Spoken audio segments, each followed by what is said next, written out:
You're listening to DraftKings Network.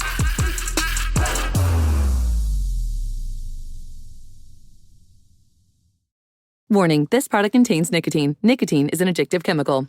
If you're a smoker or dipper looking to make a change, you really only need one reason to do it. But with Zyn nicotine pouches, you can find many. Zyn is America's #1 nicotine pouch. It's made with only 6 simple ingredients. There are lots of options when it comes to nicotine satisfaction, but there's only one Zyn. Learn more about Zyn and find your reason to make a change by registering online at Zyn.com. Welcome to the Hockey Show. My name is Roy Bellamy. David Druk of the Hockey News is to my left right there. We got Sara Civian from the Civ Report and Too Many Men to join us here as a guest in a little bit. Love it. Yeah. So let's get started with some slap shots here. And we got some hot takes for you. Dave, why don't you go ahead? I'm going first. Yeah. All right. Well, my hot take is I'm calling next year's Rookie of the Year. I'm doing it now. I am going to go ahead and say that Ivan Demidov, who is right now playing for SKA in the KHL, he was drafted by Montreal. Here's a goal he scored the other night. Cutting through the defense, splitting the defense, like putting on the Jets, making a nice little backhand, forehand move on the goaltender. Look at this. He gets the puck. Watch how he cuts through both guys. Like a knife. And then one hand on the stick, backhand, forehand, slides it by the goal. He actually, in the same game, almost did the exact same thing twice. It was ridiculous. The puck just went through the crease. Yeah. But Ivan Demidov went 5th overall to the Montreal Canadiens at the draft last summer in Vegas.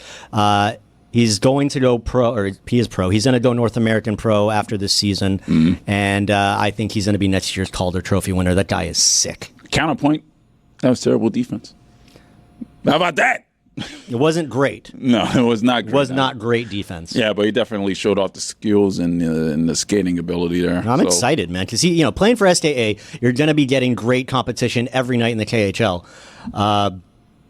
Yeah, man, good team. Yeah, or excuse me, not SKA, C-Star. No, SKA. SKA. The alma mater of Igor Shesterkin, yeah, who is tearing up the NHL right now. Good talent coming out of that one. Yeah. My hot take.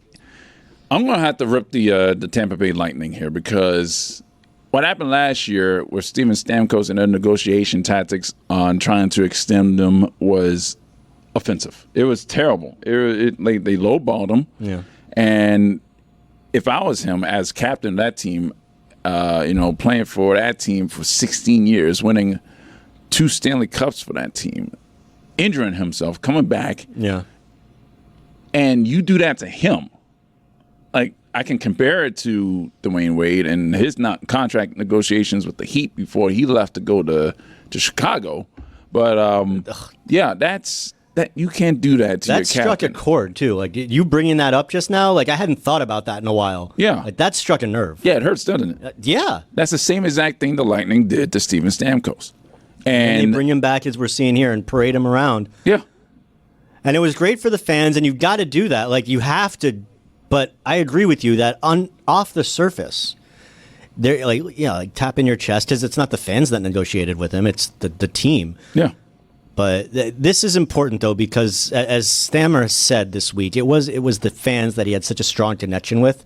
So for him to kind of have this goodbye and to have that extended standing ovation, and for him to kind of go around the ice like that, like I thought that was an important thing for him.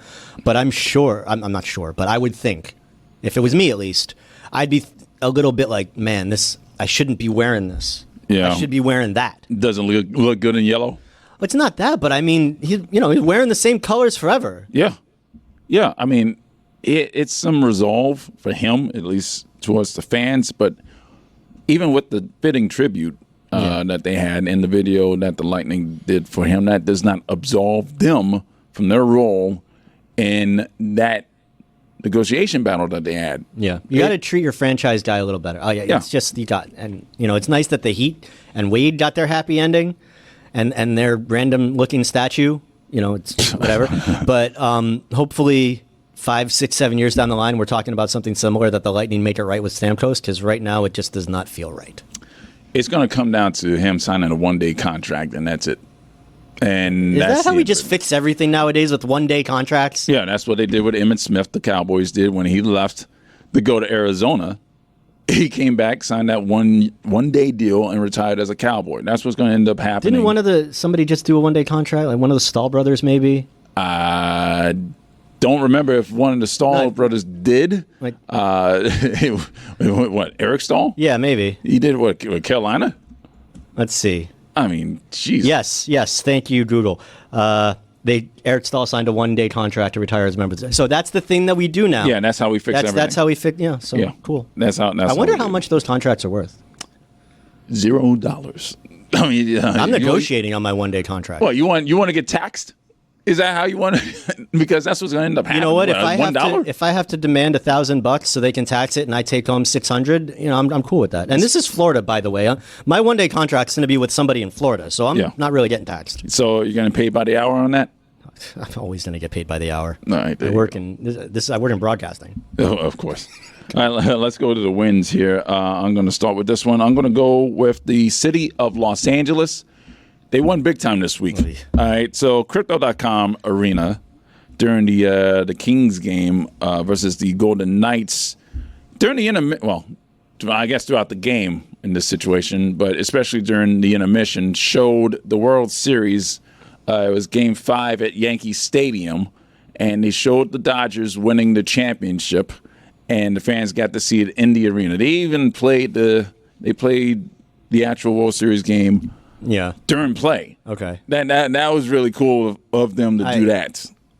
So that's a big win for me for the Kings. See, I have some thoughts. I have some thoughts on this. Yeah. First of all, it's cool that the Kings did that. Cool on the Kings to play it.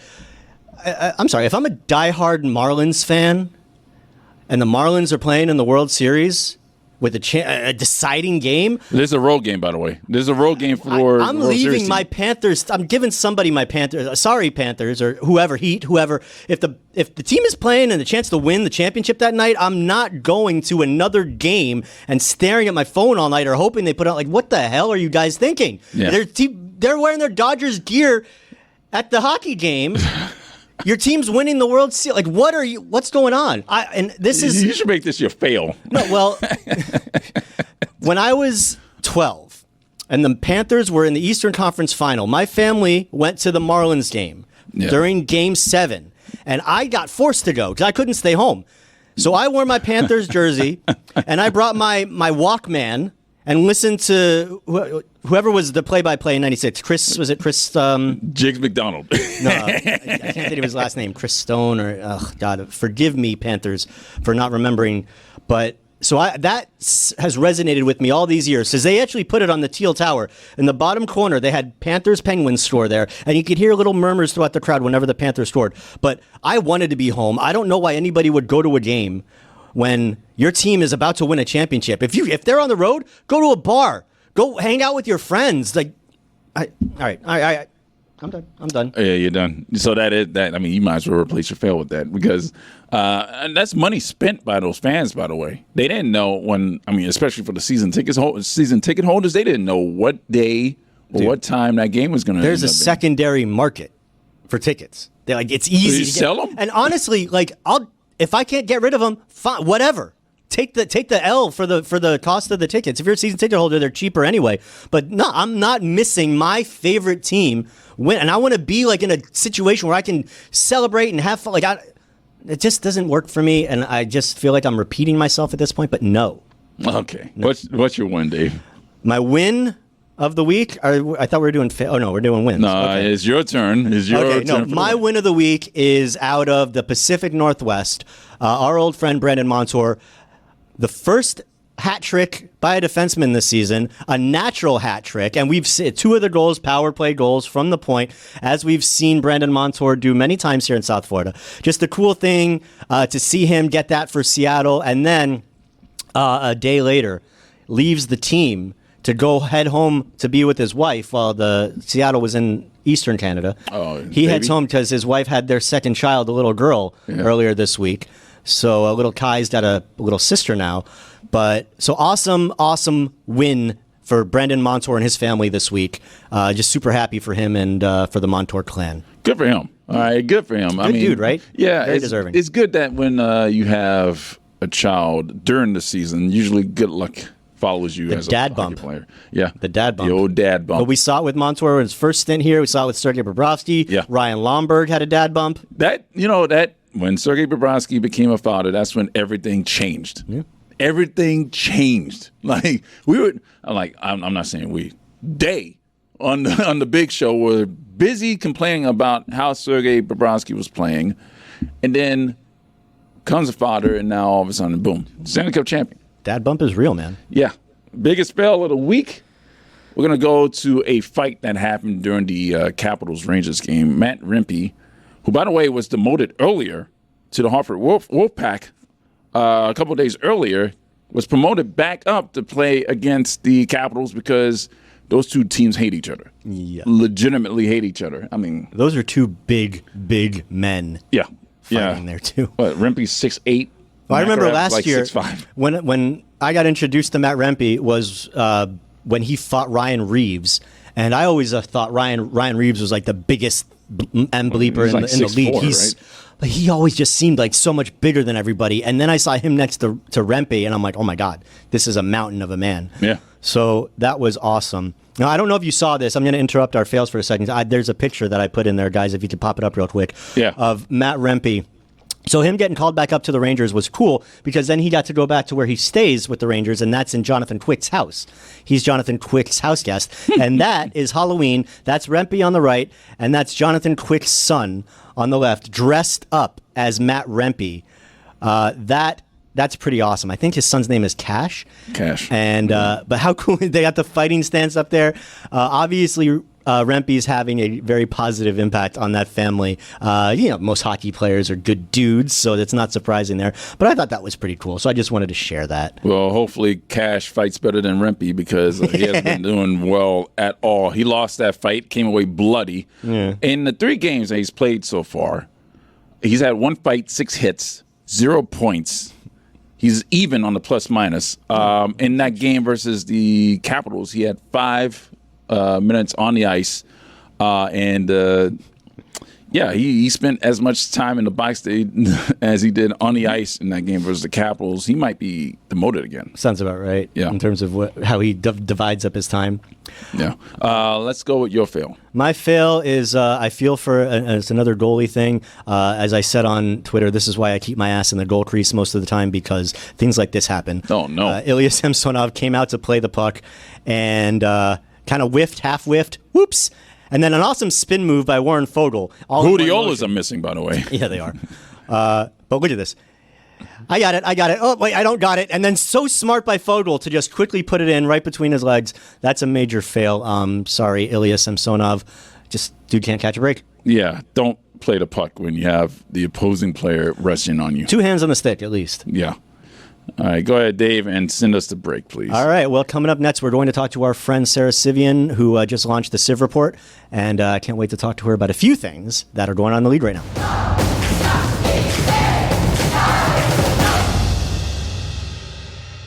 All right, joining us now is Sara Civian from the Civ Report and Too Many Men. That's cool. Like, you're introducing her with her show named after her. Like, that feels like it's a pretty cool thing. Yeah, I don't have a show named after me. Maybe by design. Well, that's true. Ooh. That's true. She picked the title. It's smart, though. Like, this could have been like the Bell and Dwark show or something. But yeah, that's true. Instead of a hockey show. It's like, an author writing a book, and that author's face is plastered on the cover of the book. Yeah. Yeah. No, but I like the It's not just the hockey show. It's the hockey show. Yeah, that is true. It is the hockey show. But is it the Civ Report? Because it's the Civ Report. Oh, yeah. Emphasis. I know. Emphasis. I know. It rolls off the tongue very nicely. Yeah. Thank you. Absolutely. Yeah, it works.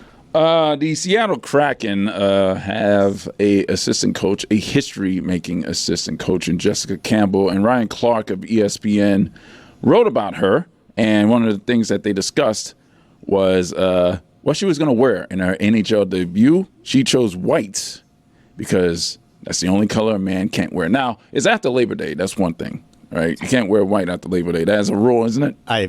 You're asking. I think that's over. I think if you're Jess Campbell, you pull it off. Oh, really? It's a statement, yeah. You're doing what you're not allowed to do. You're breaking she's a rebel. Well, yes. look at where she's doing. She's standing on the bench of an NHL of an NHL team coaching. Like, she's already breaking through barriers. So, like, screw the fashion rule. Wear polka dots. Wear whatever you want, man. Yeah, more stripes. Who knows? I love that she's not trying to blend in, though. Like, I love, as the first woman behind a bench, she really is making the statement and saying, hey, I'm here. I'm not going to dull my shine for anybody. No, that's true. That's good. And after a month, I mean, seems like a good situation for her. How would you judge what's going on right now in Seattle? Oh, I'd say there needs to be more than one player scoring one goal every single game. I feel like, remember that game where they were just lighting it up? It's like every player has one goal. That's a Ron Francis classic, to just have like the amount of depth, but the depth is doing nothing. You need a star. I'm sorry. Well, they got Brandon Montour putting up hat tricks. Yeah, Yes. I mean, It's like they generate so much offense from their defense. Montour fit in perfectly, but at what cost?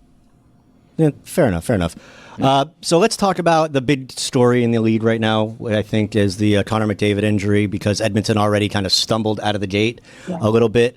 I had them coming out of the West this year. I thought we might see another Stanley Cup final rematch just as of how good both teams looked heading back into the season. But the Oilers, not so much. Sarah, what are your thoughts on the way the Oilers have started the season? I mean, Zach Hyman went zilch for the first 10 games, and it's like, it really does accentuate how good McDavid is, that he's off to his career worst start regardless of the injury, and the whole team flounders. I think the goaltending has been atrocious, obviously. The defense is non-existent, and it's just, I wake up every single day wanting Darnell Nurse to be the best defenseman on earth. I want him to live up to his contract, and he just doesn't. Like, we're already talking about which right-hand defenseman can go to his side and help him out. I'm like, you can't have your best paid defenseman almost in the league needing help like that year after year. I think the defense is never going to be good, but everybody has to be playing their career years on offense for that to happen and for them to be the best team in the league. And that's not happening whatsoever anywhere in the lineup. So if you're struggling on offense, you're not going to be successful for the Oilers. He did get an assist and was a +2 last night. And Leon Draisaitl did have 2 goals and an assist. But are we looking at a bust status for Darnell Nurse? Oof. I mean, we have been, and it stinks because, I mean, he'd be fine if he was a second pairing on a really good team, but he's expected to do so much. And that contract, it's not even just about the money. It's about the trade clauses. It's like the most ironclad contract. That agent is like the best agent in the world. Because, right? I don't know, like signing that was crazy in retrospect, but I'm happy for him. But I think the pressure to perform, it's like it handcuffs the rest of the team. So staying north of the border, something else I wanted to talk to you about, and I think you guys touched on this on your podcast recently, is the goaltending situation in Toronto. We're big Anthony Stolarz fans down here. We love Stoli, and it's great to see that he's kind of taken that job and running with it a little bit in Toronto because they have such a good team. But is this going to be good enough for them to get to where they want to go in terms of they want to be a playoff team, they want to win playoff rounds? We love Stoli. Are they going to show that kind of faith in him and let him run with it, or are they still kind of waiting for Joseph Woll to see if he's the guy? I mean, they keep putting Woll in when they think he's ready, and he was good against Seattle yesterday, but aren't we all like, Seattle isn't that hard to beat. So I think the story is still unwritten there. I think Stolarz, I love seeing him go off, and he has that in him though, and then it kind of regresses to the mean. So I think they say if you have 3 good goalies, you have no good goalies, but I think the situation is different here. I think it's cool that everybody gets to chip in and have like their moment to shine, and we're going to see who wins out. The question is Berube going to handle that correctly? Is he going to know when's enough's enough?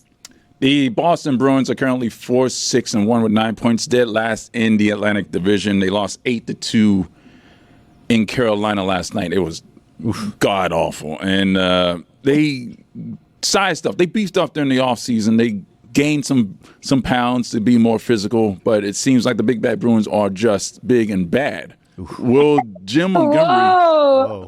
I mean, I can talk shit about the Bruins. Well, you're giving them the Crosby treatment. Goodness. Watching them makes me so angry. Like, I hate that they're on the TV at every bar I go to in Boston. They take like 1 shot per period. It's miserable hockey because it's about Jeremy Swayman. If he's good that night, they have a chance. If he's bad that night, absolutely no chance. And that's just been exposed. I mean, they had 2 elite goaltenders for 2 years, and they were playing this way, though. I know Florida fans and Florida Panthers followers know this. Like, they were miserable to watch. They don't have great offense until it's overtime and Pastrnak makes it happen. I mean, watching them with no depth throughout the lineup is a miserable experience. And having Ullmark go away just kind of accentuates that. It's not all his fault, though. I mean, the team is bad, but he has an 884 save percentage, and he's given up almost 4 goals a game at this point. Like, is this because he missed training camp? No, it's because the Bruins offense is awful and they spend so much time in the defensive zone, and Swayman genuinely can't do it all, but he's not doing as well as he did with Ullmark because he didn't get, like, he is worth the money, but he didn't get the proper reps in to totally be that number one goaltender. Like, we didn't get to see as much of him as we should before that contract signed. So now it's kind of like the amount of pressure on him, the drama, it does add to it, but it's also just, it's tough watching the offense be in their zone for 1 second of every game. Is Jim Montgomery on the hot seat? Yes. Oh, he is. Yep. That's something has to give. It looks like they're not playing for him. Like, the amount, I cannot stress enough, 4 shots in 9 minutes, like when you need to come back. It was just horrendous yesterday, but that's a microism of what the season has been. Sarah, before I get to my next question, I just want to compliment you as a fashionista yourself. I love the 1996 NBA All-Star Game sweater that you're donning. I've also got some mid-90s swag myself with my Arturs Urbe shirt here, so I feel like we kind of have the same vibe today, but I love that's a great choice by you. I get AFC Richmond stuff on right now from Ted Lasso. Can't go wrong. You're always wearing something funky, but this is vintage. My boyfriend is from San Antonio, and they hosted the All-Star Game, and now Wemby's putting on a 5x5 show, so had to rep San Antonio. Uh-oh. Here's the better looking. No, it's very cool. I like that look. That looks good. Thank you. I like it too. I wear it like every day. It looks comfortable. Yeah. Go So Spurs. back to hockey. Alex Ovechkin. I love what he's doing this year. Obviously, I mean, he's got 3 goals in his last 2 games. He scored again last night. What are the numbers here as I pull them up? Okay, so he is now 36 behind Gretzky. So he's doing it this year, right? Like, Ovi's going to get better as the year goes on. Yeah. It's going to just kind of go downhill, and we're going to see some history, right? It's Ovi's year. You got him scoring 40. First of all, it might be the Capitals at large year. Like, I love, maybe this is a spin zone, but I love that he started out the season with assists, not goals. And now he's like, don't worry, guys. I'm here, like, 2 goal periods. He's back. He is so back. But Tom Wilson helped out. Everybody's helping out. Connor McMichael's girlfriend's giving birth, and he's like, wait, I got to score 2 goals. Everybody is firing on all cylinders for the damn Washington Capitals. Like, who thought that would happen? Well, we're not talking about do it. Yes. What they did in the offseason, right? Like bringing in Chikrin, they got a new goaltender. Like, they made some smart moves, and I guess maybe we got under the radar because now all of a sudden, look at the Caps. Yep, that's what happens when you capitalize off the evil that is the Vegas Golden Knights. You capitalize. The evil empire. That's smart. Steven Stamkos is now a Nashville Predator. He had the nice comeback video and a nice tribute in Tampa when the Predators played the Lightning. Now, am I right in saying that, yes, it was a nice tribute, but it was disingenuous by the franchise in Tampa, considering how they lowballed him in negotiation last year? It's awkward as heck. I guess that's how you keep the franchise going. I mean, the Lightning look better than ever. I got to hand it to them for doing what they did, as hard as it was, honestly. Like, I'm kind of team Lightning on this one, as much as I love Stamkos. I love what he brought to that team when they weren't good. And I mean, that shift where he came back after a broken leg and scores, that's one of my favorite hockey shifts of all time. But that being said, if you want to keep succeeding, if you think your team has something, which with that first line, of course it does, you go get Jake Gensel. I'm team Lightning on that one. I'm sorry. Wow. So keeping it with the Lightning before we wrap things up here, obviously they're off to a pretty good start. Nikita Kucherov is looking like he's having another Hart Trophy caliber season, but just kind of looking at the top of the standing, or the scoring standings, you got Kucherov, Kyle Connor, and Sam Reinhart, all teams that are doing well. The only players in the league who are in the top 10 in both goals and in points. Is the Atlantic Division just the cream of the NHL right now, Sarah? It's either the worst or the best thing we've ever seen in our lives, or the most mid thing we've ever seen in our lives, because there are so many bubble teams right now. The parity is insane. And we're waiting for the Red Wings to mess up, right? But I do think the Atlantic Division, it's giving the best competition night for night, pound for pound. I mean, I want to give credit to Sam Reinhart. When Barkov was out, Kachuk was out, he's still scoring the goals. He's shoving it in everyone's face. That contract looks amazing. I love that. Oh, my God. Finally, Macklin Celebrini had a goal and an assist in his NHL debut on October 10th, and then he took a bump in that game and has been out since. He skated in practice yesterday, but the Sharks are the worst team in the league. Is Mike Greer, and I guess his brother Chris Greer and the Dolphins, is he on the hot seat? Yeah, they're both hot seating right now. Well, yeah, what to talk about? I think, no. I don't think Greer's on the hot seat. I mean, they're supposed to be bad. They're supposed to be tanking. I think it's such a delicate line to walk on when it's like, you don't want to lose night after night, but at the same time, I love that Mario Ferraro called game. He's like, we're going to win tonight. And then they won, and it was like the most exciting thing in the world. They had 2 fun games, right? We'll let them live after that. Okay. Yeah. All right, Sara. Always great having you on the show. We appreciate you. Sara Civian, The Civ Report, and Too Many Men. Thank you for joining us, Sara. Thanks so much for having me. Always a pleasure, guys. All right, we're back. Let's go over what the Panthers did this week. And the Panthers did some winning. They swept the entire state of New York. Yes, they did. They beat the Rangers, the Islanders, and the Sabres this week. 3-game winning streak. And let's go over what happened in the Garden. They won 3-1 versus the Rangers. That was Sergei Bobrovsky's 400th win. Yes. Oh, stole it. Great game by Bob. Great game by Bob. He was it's the fastest that any goaltender has reached 400 wins with 707. He beat Henrik Lundqvist. Actually, he beat the King in the Garden. So that's pretty good. That's pretty ironic. No, it's pretty cool. And I mean, look, where is he at now? Bob is 401 wins, so he's still got a ways to go before he catches the great Martin Brodeur at 691. Yeah. But at 36 years old right now. Well, that's the thing. He's 36, and he's still like playing just as well as he did, 5, 6, 7 years. I mean, the year thing with the Panthers and everything, but he's still playing very strong. It doesn't look like he's had any physical fall off to his game. Age is not catching up with him. We know that Bob is this guy who's got a legendary work ethic. First guy in, last guy out. He loves it. He's a gym rat. No reason to think that he's going to slow down. I wouldn't think he's the guy that would, just because his contract's up after next season, I wouldn't think that he's going to just call it a career. He's going to want to keep playing. And if he can still play at this level, I'm curious, how far can Bob take it? If he plays on a team like the one he's on right now, that plays defensive style, that takes away second opportunities, that cuts away on the inside of the ice, he can go for a long time and have a lot of success. So depending on what he's looking for out of his next contract, if he's willing to, make it work with the Panthers and they're willing to play this style, I could see Bob playing another few years for the Panthers and succeeding. Eastern Conference Championship rematch in this one. Go over how the Panthers did and how the Rangers struggled. Well, the Panthers, there was a good competition of a game because both teams got their chances. Both goaltenders played really well. It was nice to see the Panthers get their offense going a little bit on Shesterkin just because he's been such a tough guy to score on. Yeah. Anton Lindell and Sam Bennett both with some nice plays to get that pucks behind him in that game. But overall, that was all Bob. That was a Sergei Bobrovsky stolen game. Very appropriate for his 400th win because the Rangers put a lot of high danger chances. I believe it was 9. I believe the number was 10, and he stopped 9 of them. But yeah, just awesome by Bob. Very deserving, and congrats to you, Bob, for 400 wins. The Panthers then went a couple boroughs over to play the Islanders. They won 6-3. They came back from a 3-0 deficit and a very, very rocky start for Spencer Knight, who allowed 3 goals in the first 7 shots before saying, you know what, shut this thing down. That's what you like, though.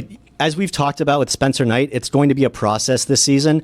So to see him have that kind of a rough start, not get pulled, be able to come mentally all right, I'm good. I got that. It's a long game. Obviously, he's on a team that he knows that is capable of coming back as they did.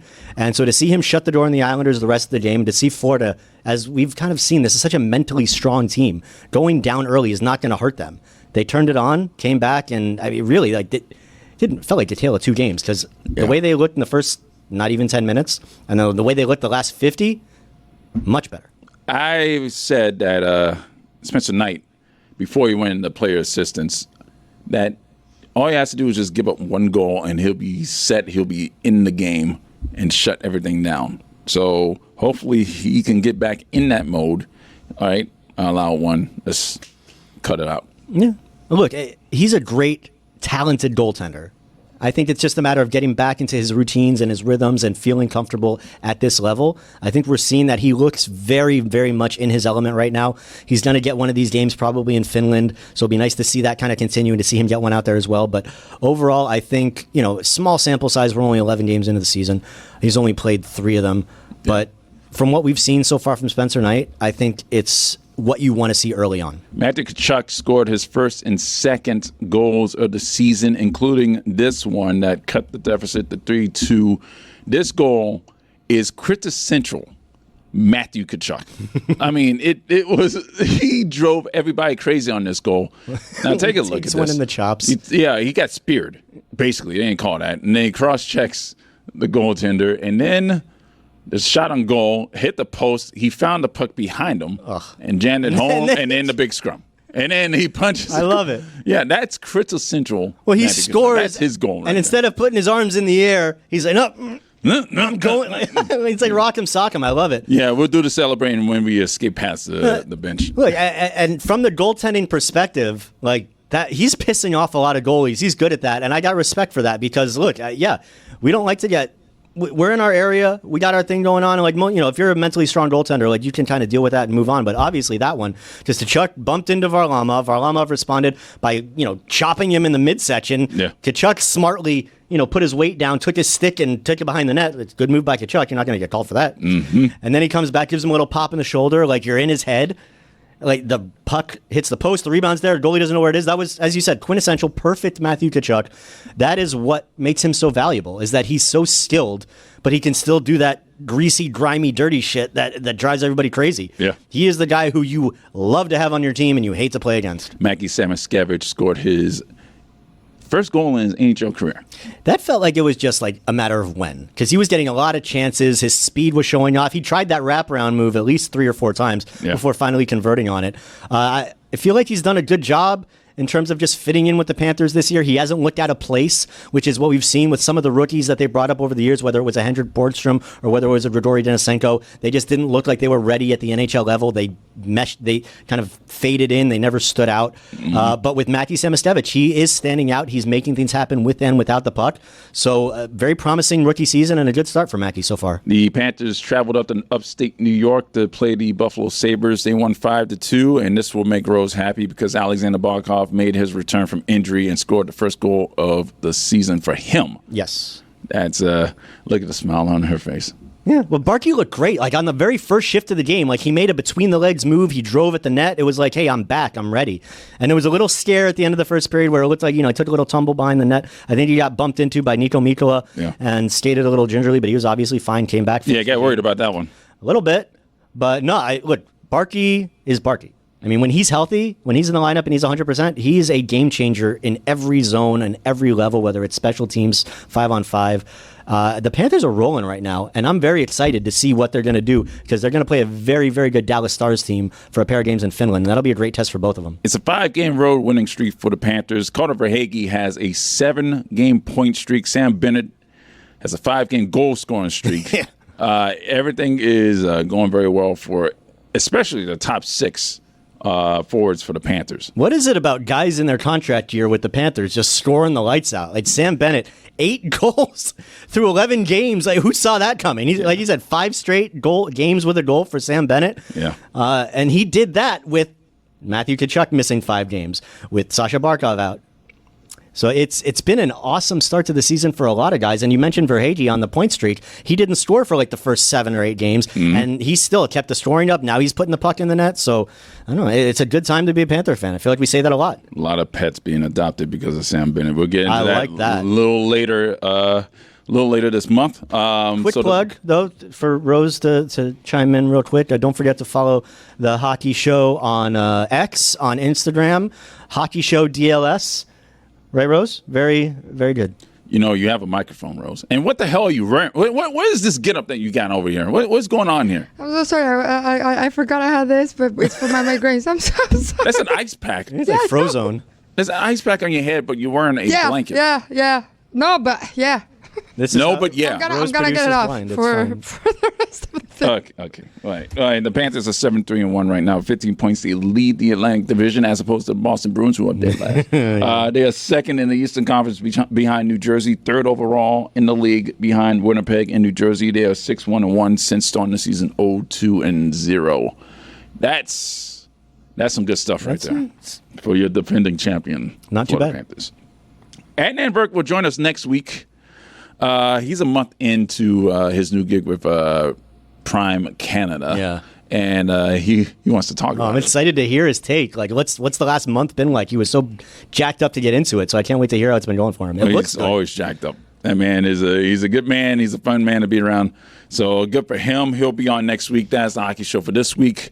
For Dave, for Rose, for everybody in the back. I think it's Gino and Jason right now, right? I believe. If they have microphones, they would say yes. But yeah, they're back there. Hey, thumbs up. Yes, all-star crew. Yeah, I know. There's Danny as well. Hey, yeah, all right. That's our engineer. All right, folks, we are out of here.